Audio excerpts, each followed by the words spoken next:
Assalamualaikum warahmatullahi wabarakatuh. Nama saya Raju Maulana Ramadan dari kelas 107.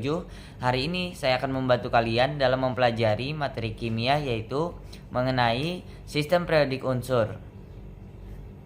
Akan jelaskan hari ini adalah mengenai perkembangan sistem periodik unsur.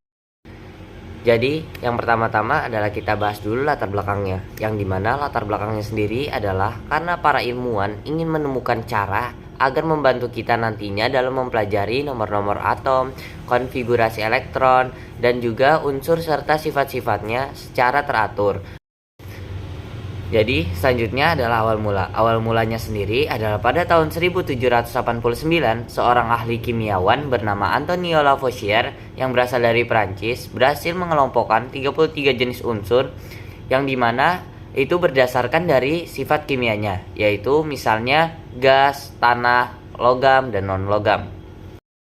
Selanjutnya yang kita bahas adalah penemu dari triade Dobereiner, yaitu pada tahun 1817 seorang ahli kimiawan yang berasal dari Jerman yaitu Johann Wolfgang Dobereiner berhasil mengelompokkan unsur-unsur berdasarkan jenis kenaikan masanya dan juga kesamaan sifatnya.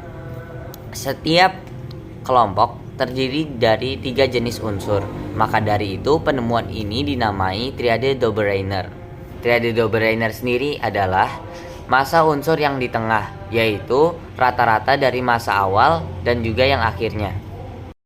Selanjutnya pada tahun 1864, seorang ahli kimiawan yang berasal dari Inggris yaitu John Newton berhasil mengelompokkan unsur-unsur berdasarkan kenaikan massa atom relatif.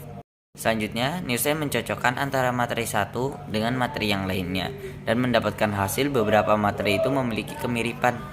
Selanjutnya, kemiripan itu disebut dengan hukum oktav.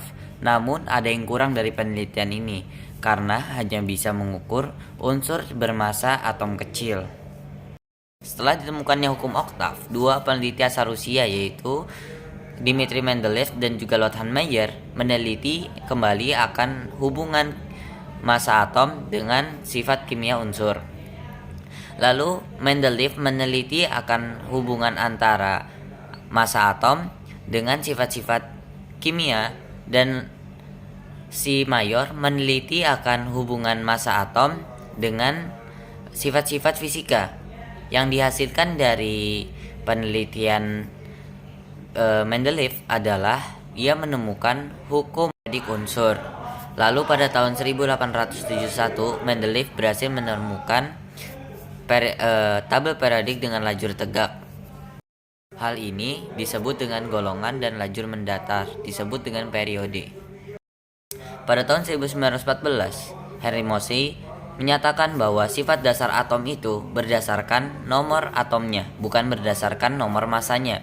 Lalu ia membuat tabel periodik dengan 2 lajur. Yang pertama lajur tegak yang disebut dengan periode dan juga lajur mendatar yang disebut dengan golongan.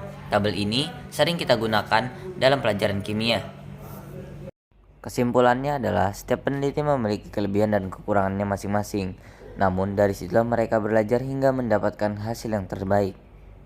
Hasil akhir yang mereka dapat adalah tabel susunan unsur-unsur kimia berdasarkan nomor atomnya, yaitu tabel periodik yang membantu generasi kita dalam mempelajarinya, membantu mengetahui nomor atom, konfigurasi elektron, dan mempelajari setiap sifat-sifat unsur berdasarkan keteraturannya. Mungkin sekian dari saya. Wassalamualaikum warahmatullahi wabarakatuh.